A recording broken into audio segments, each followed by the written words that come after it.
Hi, I'm Michael Hartman. I'm Naomi Liu. And I'm Mike Rizzo. And this is OpsCast, a podcast for marketing ops pros and RevOps pros. Created by the Mo Pros, the #1 community for marketing operations professionals. Tune in to each episode as we chat with real professionals to help elevate you in your marketing operations career. And welcome to another episode of OpsCast, brought to you by marketingops.com, powered by those Mo Pros out there. I am your host, Michael Hartman, flying solo once again. Hopefully, Naomi and Mike will be back from summer breaks and just general busyness soon. But I get the pleasure today to talk with Adi Abdurab. He's currently Senior Marketing Content Manager at KodeKloud, a platform to teach students about trending technologies.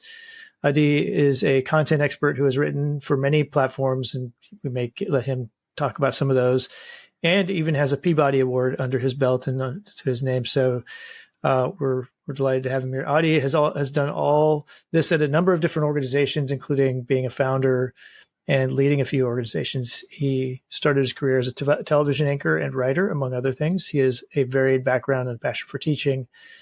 And today he is going to share his thoughts on how the world of search, SEO, SEM is being affected by AI. So Adi, thank you for joining us today and staying up late there in Pakistan.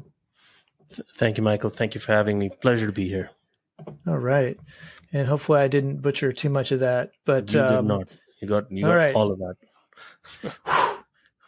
I'll take that as a win, right? All these small ones each day. Okay, so when you and I talked about this, it's now been a couple months ago, I think even, you said that you believe SEO is headed toward better understanding of human dialect through and thought patterns with AI technology. So for people like me who are still sort of learning what some of this means, what do you mean by that in terms of maybe both? It might be even helpful to think when you say AI, what I'm finding is people when they say AI mean lots of different things, right? Some just mean ChatGPT and others mean it more generally, but maybe give us a little context there. Sure thing. So AI, as it was originally envisioned in the 1970s, the idea was to have computing and generally all technology be automated to a point where human input was unnecessary. That's the origin of the idea. And then science fiction had a lot to do with that. Science fiction has always been influencing AI to the point that we expect there to be completely autonomous machines that are living, breathing creatures. Now, that reality might still be a couple of 100 years off, but what we have is a very close facsimile of that form of communication where it seems almost natural. It seems natural to us. So the origin of that comes through, as we understand it today, is through large language models. Before that, Apple was very proud to use the moniker of AI when they introduced Siri back in 2011. And a lot of virtual assistants were referred to as AI assistants. There's Alexa, there's Google, there are all of those things. But none of them were actually truly AI. They were predictive models trying to figure out what you're trying to say before you finish saying it.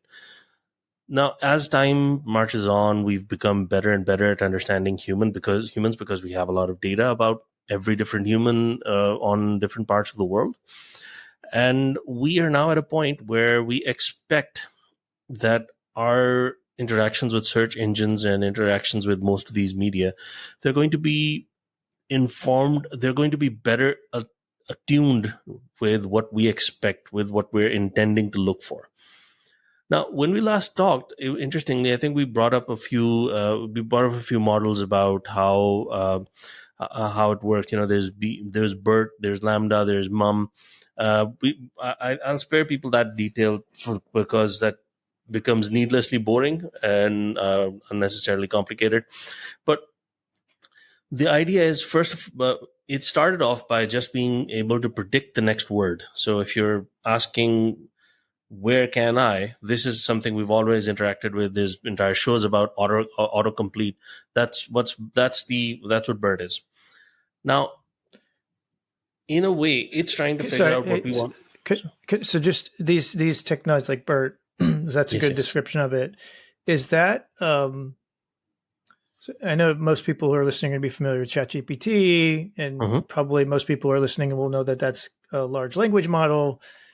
Is BERT a more generalized kind of technology that is used by something like ChatGPT? And I know there are others, but or is it a wholly separate thing?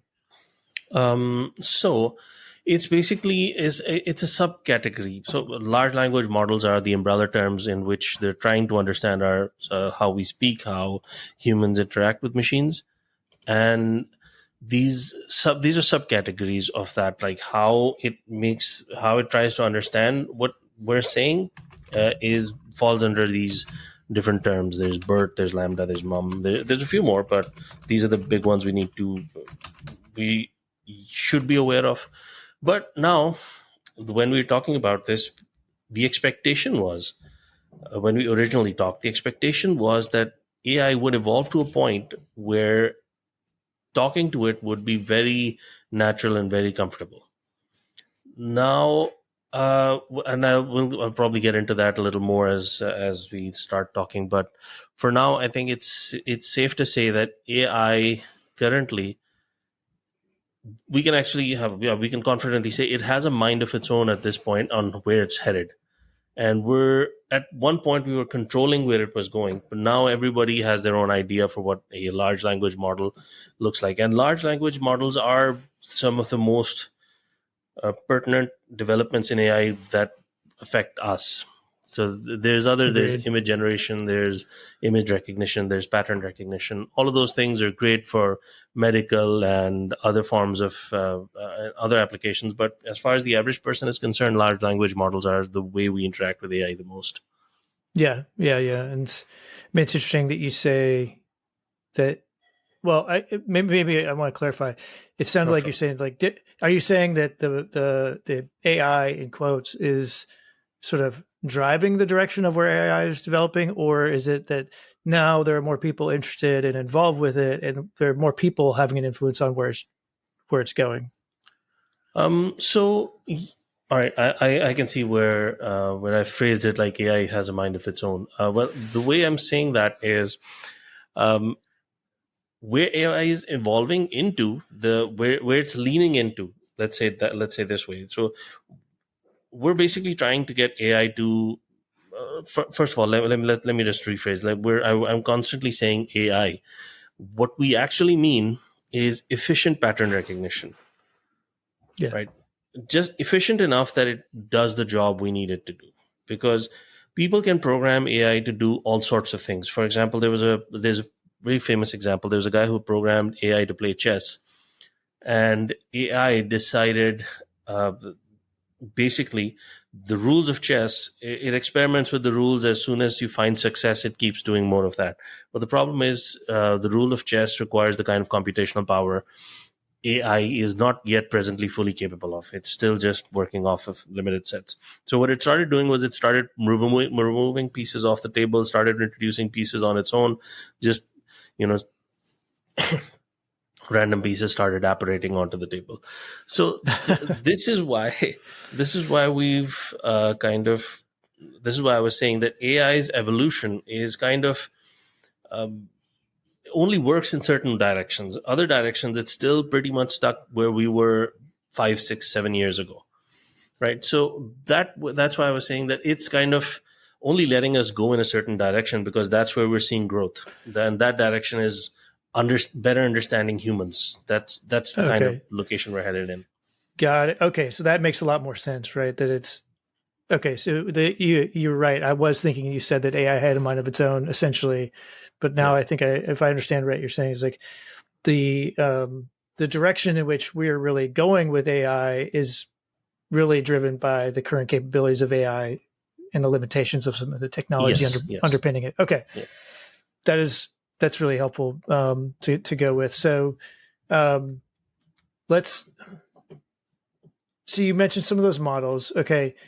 And so I think when we last talked, kind of getting into search engines specifically, I guess, you were expecting, I think, that search engines using AI are going to have better understand our meaning, which I think is, even from my days of really building out search, like paid search campaigns at a semiconductor company where we had lots of little different kinds of electronic components.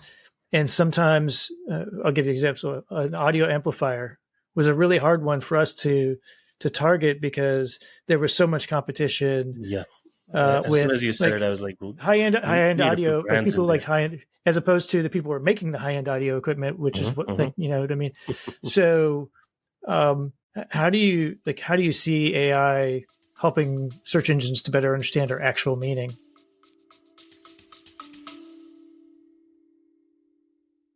Hey everyone, Mike Rizzo here, CEO of MarketingOps.com and co-host of OpsCast. I've got a little secret to share with you, something that's been one of the best kept perks of our community until now. At MarketingOps.com, we've built a hiring program that's changing the game for marketing operations recruitment, and we're finally sharing it with the world. Our community is over 22,000 strong, and within that, we have over 4,400 members who are actively and passively seeking new opportunities. These are seasoned professionals with skills and experience spanning platforms like HubSpot, Pardot, Marketo, and so much more. Plus, we can help you fine-tune your outreach, targeting exactly the right candidates by region, years of experience, seniority level, or even agency experience. But here's the real cherry on top. When you hire through our program, your new team member gets a free membership or a virtual ticket to our annual conference. From day one, they're not just stepping into a new role, they're getting access to the training, networking, and support they need to hit the ground running. So if you're ready to unlock this incredible opportunity, it's time to let this secret out. Visit marketingops.com and find your next star teammate today. Thanks for listening, and as always, keep optimizing. Okay, so if I may, let me just roll back really quickly on what basically what constitutes SEO. So there's a bunch of things that we'll do that make up the whole process of SEO. So the first thing is there are two components: the people who are searching, that's us, the users, and the people who are giving us the results. That will be, at this point, I'm saying people, but I mean search engines, right? Because SEO technically, just if you go to a mall and ask somebody, you know, where's Gap, that person's your search engine at that point. So, sorry. Right. Is it, so if you went to a mall and there's some guy. Sorry, I was expecting a third. Sorry, I was expecting a third component there, which would be the content that is being, you know. So I was coming to that. So basically, at this point, the main interaction we have with any kind of search engine is basically we have a question, they have an answer, right? Now that answer could be content. That we're 100% coming to that point, but it can also just be a one-line answer. It doesn't have to be a whole thing. Right. So, basically it starts off with, there's the search engine optimization component comes through on-page SEO. That's all the stuff that we do on our website to make sure that we communicate very effectively with the search engine for what we're selling or what we're offering. And and the search engine is able to fully articulate what we are in fact talking about. Here, when I say talking about, we mean the content we're creating. Right. Second comes the off page. There's the technical side. There's local, if it's applicable. And so all of these types of search engine optimizations are dependent on what we're trying to convince the search engine to do. And that is send us traffic for a certain keyword. Right. Now, where content comes into play is when we create a ton of content. Let's take the example of where I work currently. I work in a DevOps training company. And whenever we create DevOps related content, we want people to come to us to understand even the remotest of technical issues related to DevOps, right? So now there's no way for us to directly communicate with all of our customers other than the ones we already have. The new ones, we still have to reach out to through search engines. And that's where we kind of run up against a brick wall every few months, where Google runs an update and decides to change its mind on what constitutes a search engine, what constitutes search engine optimization. It started a long time ago with context, right? It's not just if you're looking for, to your example, if you're looking for audio equipment, let's say audio amplifiers, that those two words, if you just filled your website with the word audio amplifier, back in the late 90s, you'd get a hit from Yahoo. But with Google, it needed more information before it would give you a hit. As that evolved, they kind of started leaning towards who can write the most informatively about this, who can give the most value. And then there were a bunch of other factors over, how much authority you have, how much, how good your content is. All of those things came into play. Now with with AI, the expectation was that a lot of this heavy lifting would be done for us. So people who started creating content using ChatGPT, the idea was we tell ChatGPT to write something for us, and it would be in compliance with Google's guidelines. And there we go, problem solved. What happened was too many people. It always goes like that, right? Yeah. No problems. Yeah, no problems, exactly. No evil portals will open. Unfortunately, a lot of evil portals opened up. Everybody started doing that, and the first 20, 30 pages, first 20, 30 hits from Google were all AI generated content at a certain point. So Google had to step in, and they had to kind of start filtering out AI content. And the biggest problem is, and this was the thing, I don't know if people remember this anymore, but when AI started coming out, the biggest problem faced by the content community was AI is being trained on user-generated content, but now user-generated content is starting to take a steep decline, and AI-generated content is taking an incline. And now we're just going to be conflated over who's teaching who. So, if you expect, we have historical examples of chat bots gone wrong. Microsoft AI bots launch was an atrocity. You started off with something, ended up this weird racist creature that nobody could communicate with, and they had to take it off within the evening because of how much weird data it collected and how much poorly it had learned. So I know I had heard about, I don't remember the exact details, but about somebody doing a search about some historical event that we knew quite a bit about, right? Not that long ago history, like within the last few hundred years. And it clearly came back with information that was just not accurate. Exactly. So now it's become a joke again. It circled back to becoming a joke on a larger level. So when Microsoft decided to launch Copilot, everybody was expecting Bing to become the new Google, because Google at this point has devolved into a Reddit redirecting tool. We just go to Google and look up content on Reddit, because for some reason Reddit themselves don't have a good enough search engine. Otherwise, we'd go directly to Reddit. So now we go to Google, we cite Reddit, whatever we're looking for, and it'll pop up some good results. We're done.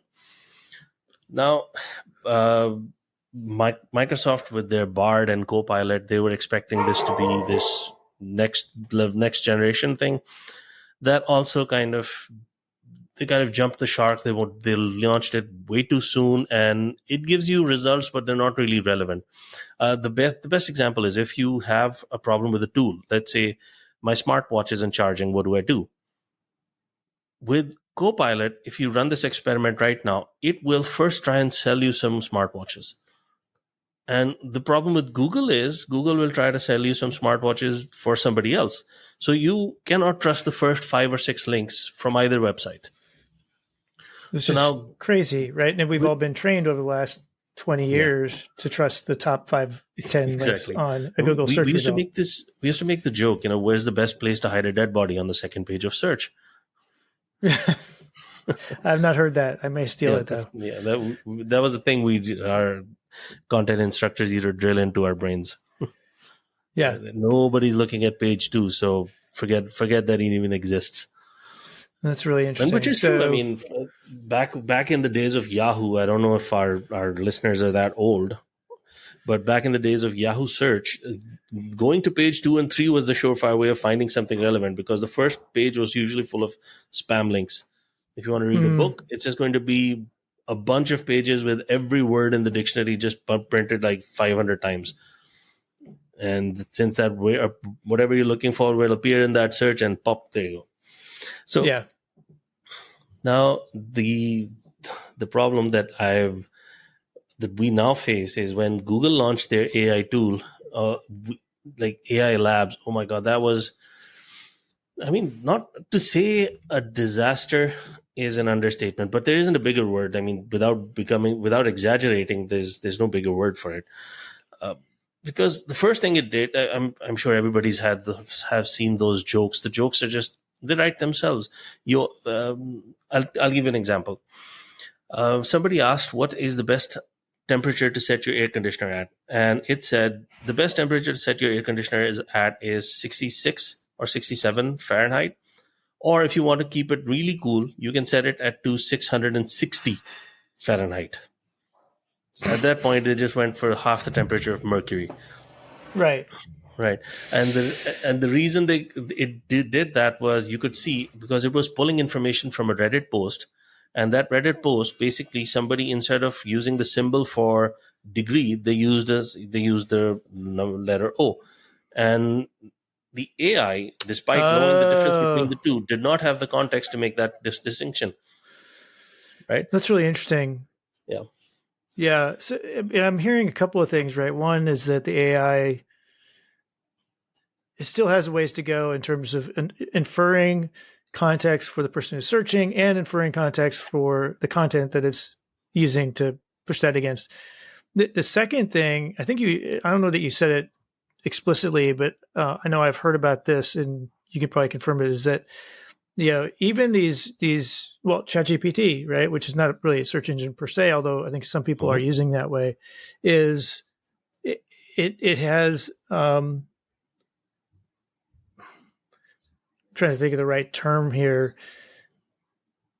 I use a similar term to what my son talks about with how fast he can go in his car, right? There's something that's throttling him back, right? He's not allowing him to go to maximum speed for whatever reason, right? And it feels like I think I've heard a number of stories where things like ChatGPT are also being limited on what they could bring back.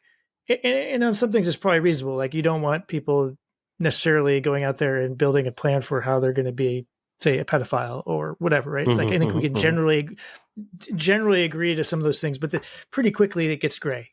Yeah. Right. Where it's like, some people would be okay with it, some people wouldn't. And Exactly. So with humans, we're very quick at understanding patterns. And that's something we're trying to teach AI, to recognize those patterns in a way that's actually helpful to AI and humans. But this is where we kind of run up against a brick wall every time. AI doesn't really, it's not a living, breathing thing. So it doesn't really have any goals, any agendas. The idea of success or failure is completely subjective for AI. So I'll add one thing. I would argue it's probably subjective for humans too, but yes, but with humans, it's subjective within reason, right? If somebody was to say something stupid, at the very least, there'll be 5 or 6 people who would acknowledge that was not normal. Yes. With AI, there's nobody telling it that that's not normal. That's AI just teaching itself. It's just patting itself on its back, like, nice AI, good job. Yeah. So now, fair enough.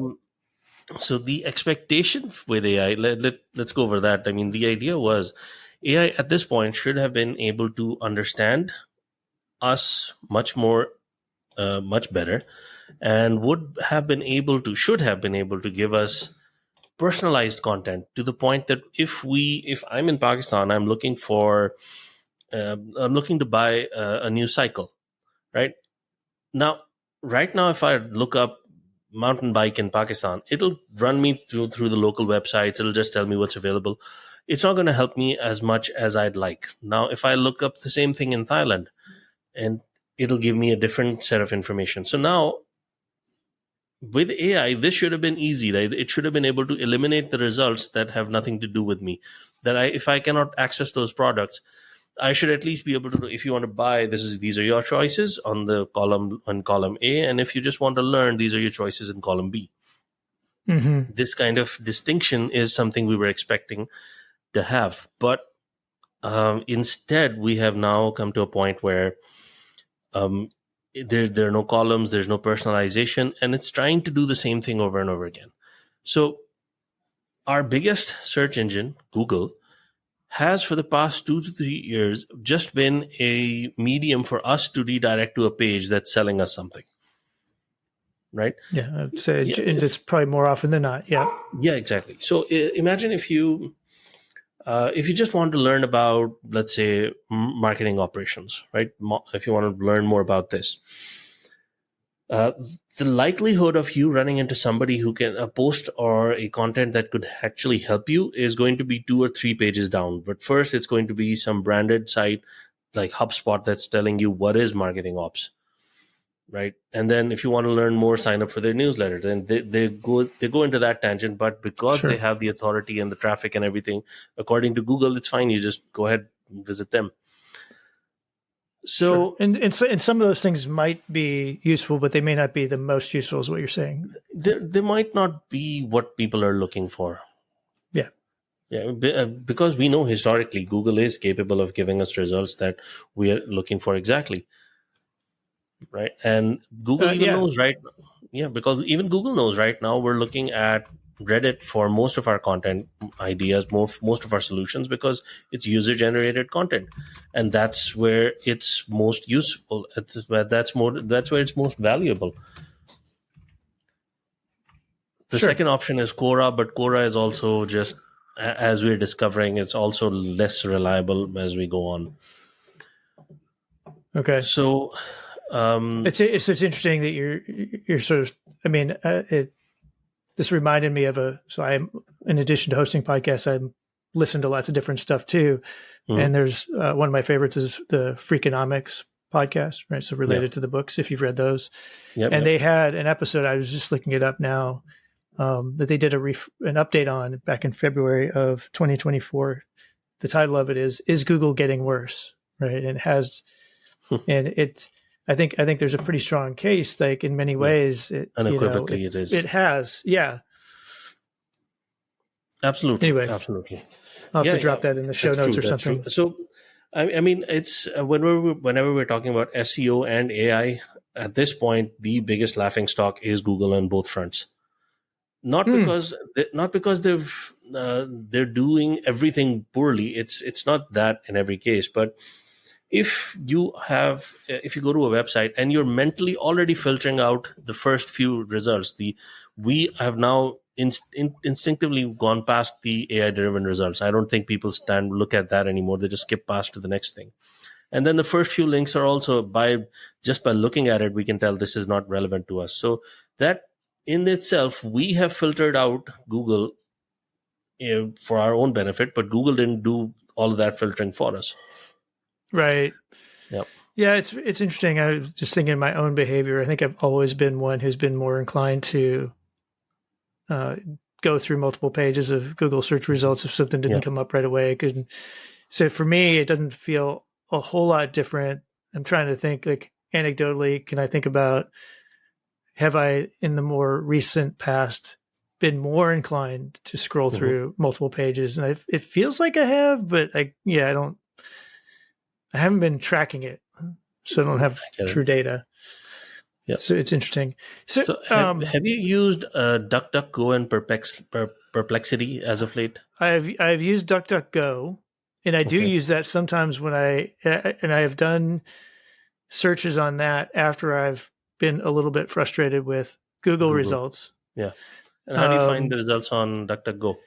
And what do you think about its results? So I don't use it all the time. So I don't think it's like overwhelm me that it's better, quote, better. But part of why I got it was the supposed privacy component to it, which I say supposed just because it's not that I'm saying they aren't fulfilling what they say they are, but I just don't I have no idea. Yeah. And anyway, if I'm on my phone, I'm on a Google Pixel Yeah, Android we can't phone, really so which escape means I'm that being anyway. tracked anyway. So, I had a but friend. Sorry, yeah, please continue. no. So what you brought up those other two search engines, but I'm curious what your point was there. Right. So just before that, I've a friend who's a wonderful writer. He used to write for crack.com. I don't know if you remember, there was a good funny site. He once said that, if as long as I have an Android, I'm pretty sure it's already aware of what I'm thinking before I am. So there's really no point in me pretending there is such a thing as privacy. Yeah. So yeah. Anyway, so no I've gotten to that point as well. yeah.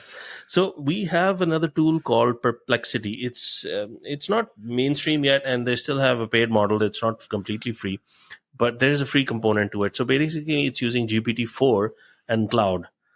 I don't know how to pronounce that. I think Claude or Cloud. I'm not sure because, well, With a Claude K?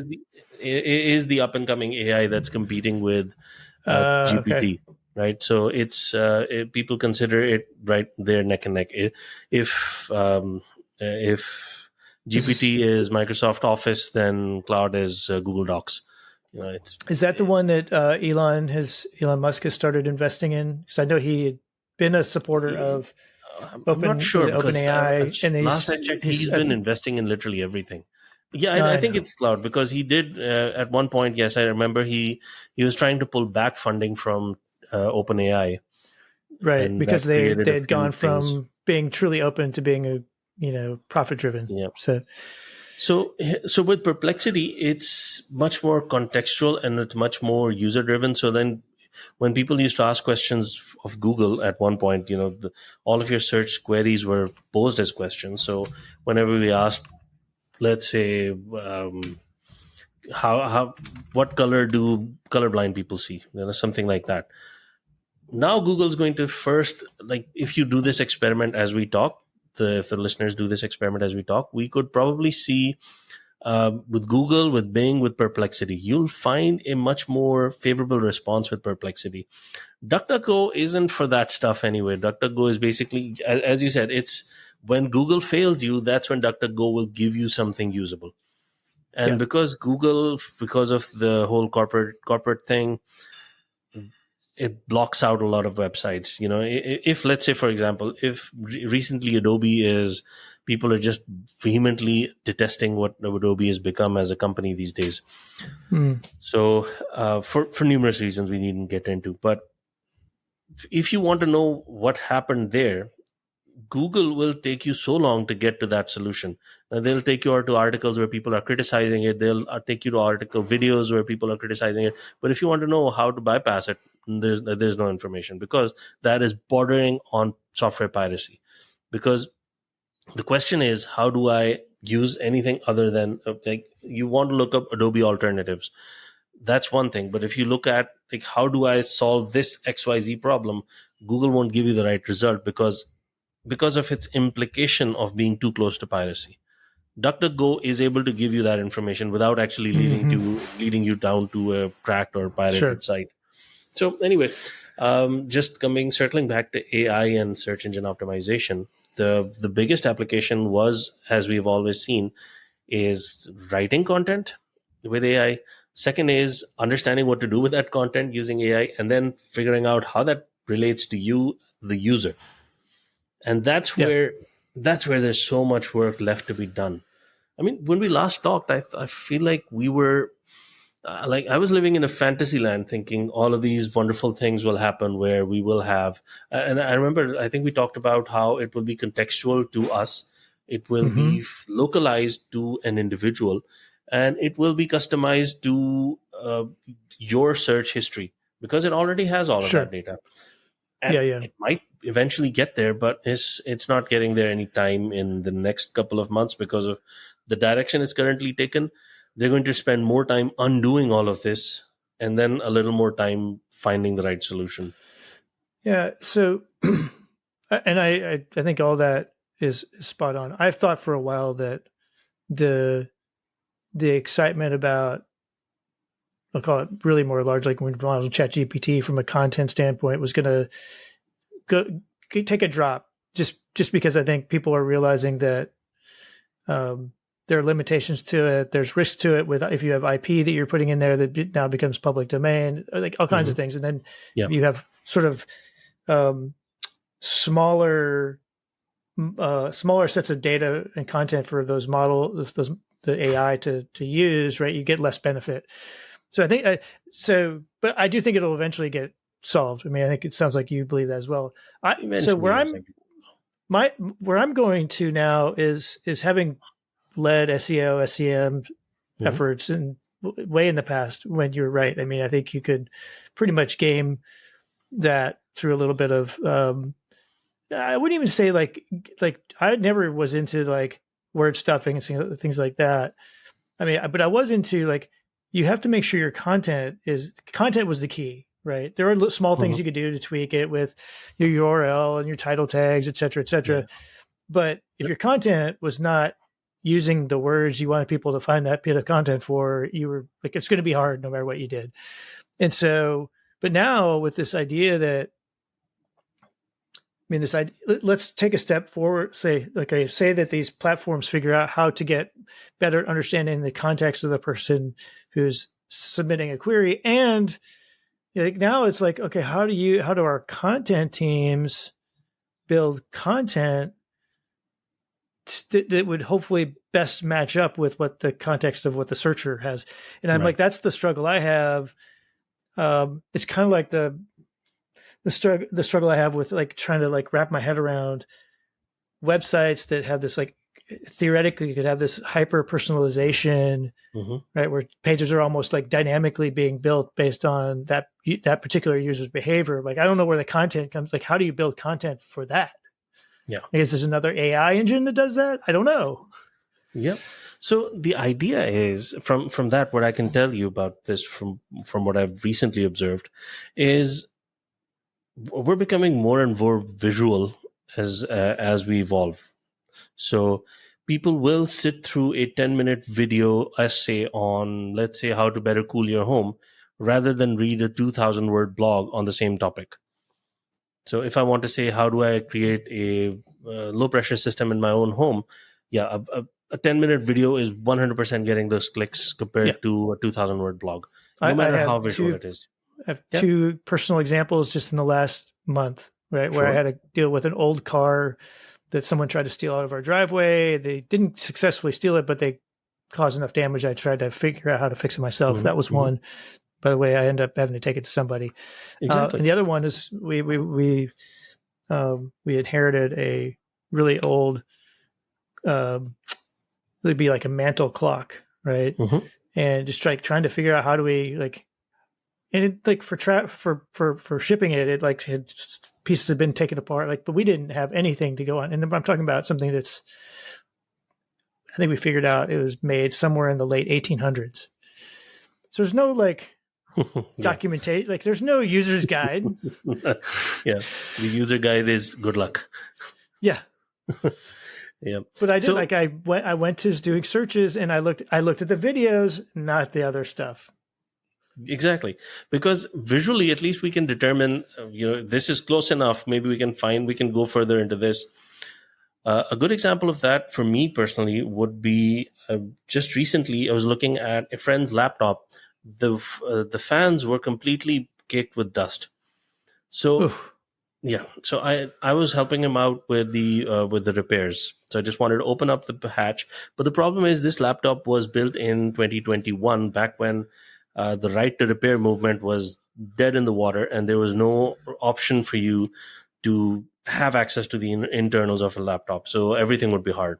Now, in that situation, I preferred an iFixit guide over a YouTube video. The iFixit guide is step-by-step illustrations of what you need to do. So you do this, do this, do this, do this, and that, and you're done. The YouTube video at that point was actually a detrimental to me for the reason there was a 5-minute introduction over the history of, this device. I bought this device, they launched this device, then this happened, then that happened. And now, I think only recently YouTube's introduced the get to the good parts option, and you can just click and go to right where you need the information. You don't have to sit through the whole thing. So yeah, so it's still a combination of that, but it's still visual. I did not sit down to read anything. It's either an image or it's a video. So I think Yeah. that sort of stuff is going to still take a while because AI image generation is nowhere nearly as good as it needs to be. It's still Right. pretty darn good. It's I mean, it depends on what you're looking for, right? If you just wanted to make a picture of an old man shaking a fist at a cloud, yeah, you're fine. This it'll do just fine. But if you want two old men talking to each other about a certain subject, that's never going to happen. It's going to be two old men doing something else. So I ran this blog. I guess I can plug it. It's called paloaltopost.com, and the whole idea was just like onion style news for startup for Silicon Valley. Anytime we got AI to generate the image, the generated image itself was far funnier than anything that we could have written. Because we're basically just saying, the whole idea was that there was a whole article saying, old man shakes fist at cloud saying, get back from my lawn. Get off my lawn. And that was the joke. The joke was your cloud computing is now an old man's lawn, and there's the whole thing. And this was a throwback to one of the Simpsons old joke.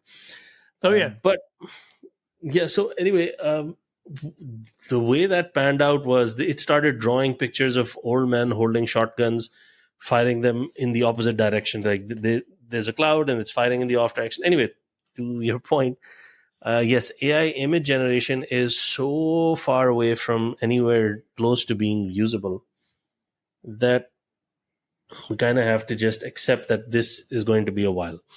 And that means what we're looking for right now, what we're actively looking for is going to be if we need something visual, it's not going to be AI supported. It's just AI is going to look for something, it's going to give you something, and as long as that's happening, it's still not AI. It's not generating anything for you. It's just redirecting. Sure. Yeah. So got it. Yeah. Now, since I know I just spent most of this conversation just complaining about AI so far, I can give you ideas on maybe make it more valuable for the reader, for the listener, and talk about how it can. What are the good things that we can look forward to, and some things that we could probably see within 2024, possibly 2025, not too far off into the future. So the biggest thing is content quality. That's something people are still struggling with, and AI is getting really good at it. We have to acknowledge that. Credit is where credit. Meaning like providing, kind of like being an editor. Yes, exactly. An editor, meaning like in the newspaper, publishing context, right? Somebody's reviewing and providing feedback and trying to make the quality of it overall better. And it's a wonderful brainstorming buddy. So if you want to talk about something incredibly technical, it'll give you the technical information and it'll verify it for you. So you can't still trust it to do the whole thing by itself, because it will eventually do something you cannot use and it will probably get you arrested. But outside of that, if you're writing about, let's say, again, stereo amplifiers, you can just ask it, which technology was good, which technology was bad, what is good for people, what is compact, what is not too compact, what uses less power. It'll give you that information that you can still use. So from a content generation perspective, it's only going to get better and better and better. And from user, so that's based off of user generated content. And now from the search engine result page, the SERP, we can start seeing a lot of Reddit-like voting systems. I think that's something that we're going to see very, very quickly, where people can start just deciding this result does not work, take it away. And that will then, again, kind of circles back into Reddit, but that will start giving us more information that is relevant to us and relevant to people in that same community. And the biggest thing I think I still am hopeful for is cross-language optimization. So, and it needs to start understanding, the AI will need to be able to get better and better at understanding local dialects from different regions and help people translate that for different regions. So if somebody from South India is creating content on Microsoft Azure and somebody from Ireland is having a hard time understanding, AI needs to be able to bridge that gap. And I think that is going to come in very quickly. I So, think that would be hugely valuable. I mean, I think a lot of people, I mean, yeah. that by itself, if I was a content marketer Hmm. and I had responsibility for building out my website, and we just hit like the idea of having ones that are more localized Yeah. with translation, or at least trying to better match the local nuance of how a language is used. But that's typically runs into two roadblocks. One is that it's super expensive still Yeah. to do that at Hmm. scale, and the other I found is that no one like a lot of people don't trust the translations that come out from those That's regions. true. Both of those Well, things are true. yeah, and I so that means you want people who can then review the translations, which is also a challenge, right? You've got a resource Yeah. limitation. So those get So better and better. That would be great. right now, the way they're kind of addressing that problem is through intermediaries. So right now, if you have content from South India, it's probably more easy to understand for somebody from North India compared to somebody from, say, the UK. So Sure. it's going to come through that whole process of, it's going to go through a filtration process.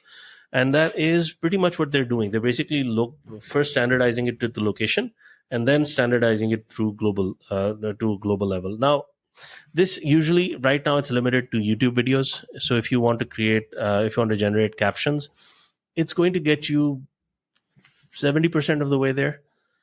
If you, let's say, That's a yeah, lot. if it's a lot, yeah, but not much for technical things, but for general entertainment, yeah, it's good. Yeah. Well, I And mean, we don't use YouTube today to distribute this podcast, but we use other tools, mhm, and we have at least two that in the process could and do transcription.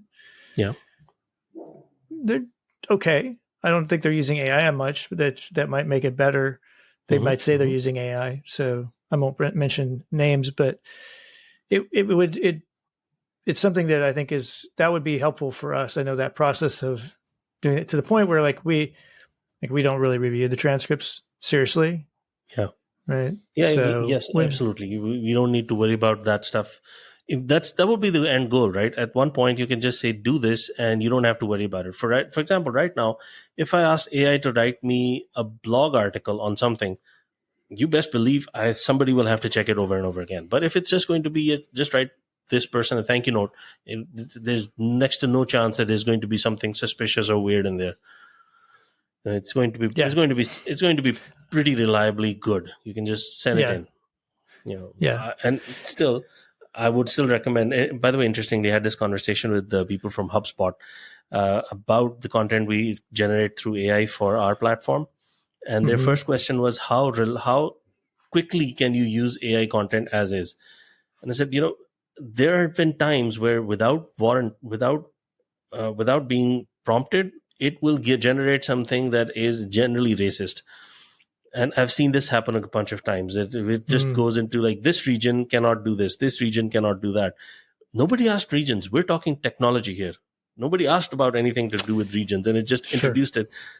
And I find so that kind of stuff I feel is actually still important. That means you still have to stay on your toes. You cannot just put it out there as it is. Yeah. I mean, I told a number of people this. Like, I probably would have 6 months ago, where this was called that early 2024, maybe late 23. I would have put myself squarely in the sort of skeptic camp about Mm-hmm. AI. And I've gone through sort of an evolution like, oh, yeah, I see value. I think there's value. I already said, like, my prediction is that the value particularly with the development of new content, I think is going to have, like, there's some things that have to get figured out to make that a reality a little Yeah. more. I do think it's useful as long as you don't care about your content. If it's already like public content, and you want to use AI to generate, say, social posts, right, that are based on that content. It does Mm-hmm. it does a really, really good job of that. To your point, though, I would still review it because my experience is it's depending Yeah. on what the topic, right? It's anywhere If you from care at 70 all to about your 90%. readers. Yeah, yeah, exactly. So I'm actually very like for that standpoint, I think it's really valuable. And it also was valuable, and I've used this where you have like some data. Again, don't care if it's made available publicly. and then I like tried to write something around the data, and it helped like refine what I wrote, took the key points from what I had written about it, pulled in the data, and sort of merged the two into something that was more meaningful. I still had to go edit the output, but it worked really well, right? And saved, Nice.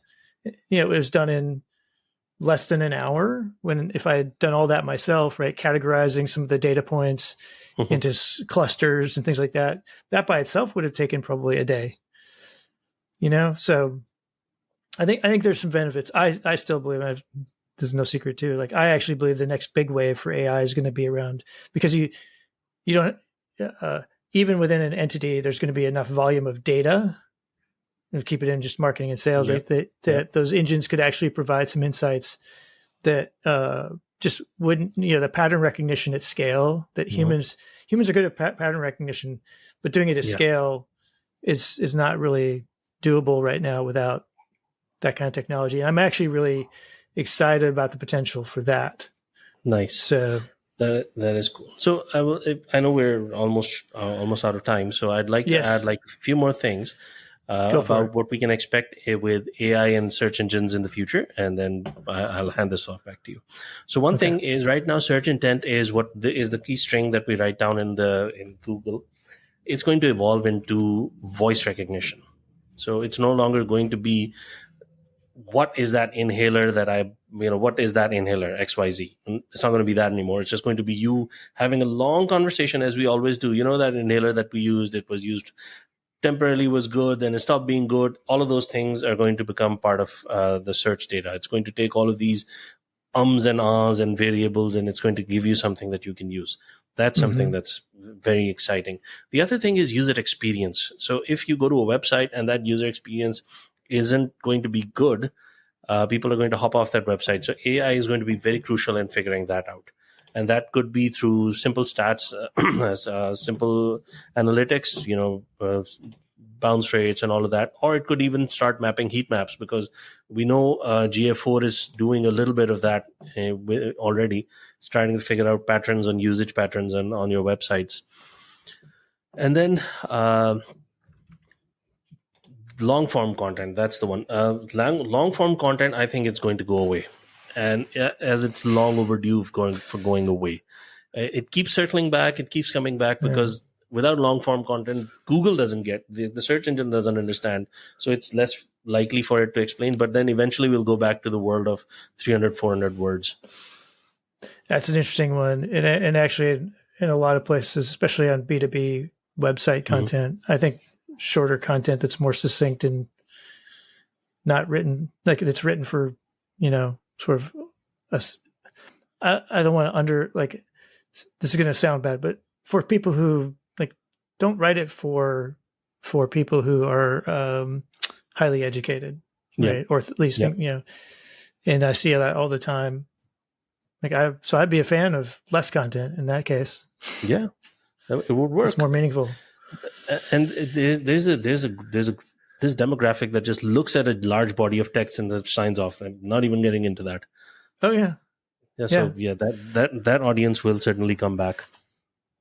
Yeah, I was having I am the old man on the porch, saying get off my lawn sometimes, but I was having breakfast with some friends the other day, and one of them was saying that before we had breakfast, he had been reading the paper. I was like, oh, you're the one who still gets the paper, right? I mean, I actually do I prefer books over ebooks. Yep. I prefer I like the experience of I like the experience of reading the newspaper. Yep. I don't do it. I only do it if I'm somewhere else and there happens to be a paper and I'm waiting. Yeah. It's a nice ritual anyway. Just in the morning, you set time aside to read something that isn't blaring a blasted light in your eyes. Yeah. Totally agree. All right. Well, we covered all kinds of ground, Adi, and you were right. We're running short on time here. So I'm sure there's more we could have covered. If folks want to kind of get more on your perspective or keep up with what you're talking about or doing, what's the best way for them to do that? You can reach out to me on LinkedIn. I've recently just paused all of my content. I used to write a lot about how SEO and AI and content strategies and marketing is coming up. I've just taken a pause just so that we can find a new normal. So yeah, if you can follow me on LinkedIn, I'd be very happy to talk to you about all manners of ways where we can optimize content for everybody. Terrific. All right.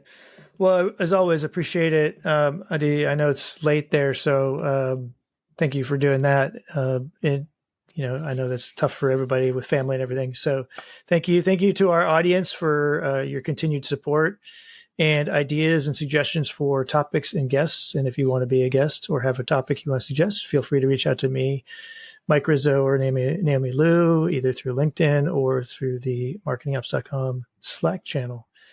All right, everyone, until next time, we'll see you later. Bye. Bye, folks. Have a wonderful day ahead. Woo.